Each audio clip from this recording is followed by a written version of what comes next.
যদি টুপিটা সেটিং না হয় ঠিকঠাক। ওটাই তো বলছি।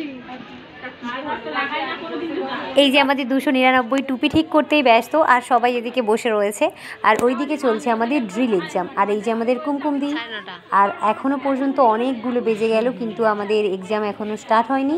এখনও পর্যন্ত চলছে 7 নম্বর সেকশন। তো অনেক সবাই ক্লান্ত হয়ে যাচ্ছে ধীরে ধীরে। আর এটা আমাদের ল ক্লাসের এক্সাম শেষ হওয়ার পর, তারপর সবাই খুব ক্লান্ত হয়ে গেছিলো, গরমে বাতাসও খাচ্ছে।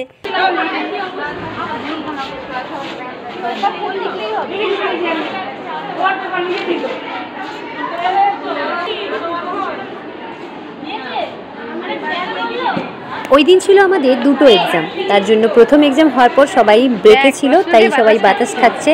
আর এটা আমাদের ল ক্লাস, আর এদের আমাদের পুরো স্কুল, সবাই দেখে নাও। আর এটা আমাদের 9 নম্বর সেকশন, আর আমরা ছিলাম 10 নম্বর সেকশন, তাই আমরা একসঙ্গে ছিলাম। সবাই হাই করছে। আমাদের ল এক্সাম ফাইনালি শেষ হয়ে গেল। এবার আমাদের পাসিং আউটের ডেট কিন্তু ফাইনালি এগিয়ে চলে এসছে। তো আমাদের 20 তারিখ পাসিং আউট ছিল, আর সবাই পরীক্ষা দিয়ে গল্প করতে করতে যাচ্ছিল, যে যার নিজের গল্প। এই যে আমাদের কুমকুমদি, সবাই যাচ্ছে। তো তোমাদের সঙ্গে দেখা হচ্ছে অন্য কোনো ভিডিওতে। চলো সবাই ভালো থেকো, আর আমাদের সেকশানে বা অন্য সেকশানে যারা যারা থাকো ভিডিওটি অবশ্যই শেয়ার করো। টাটা।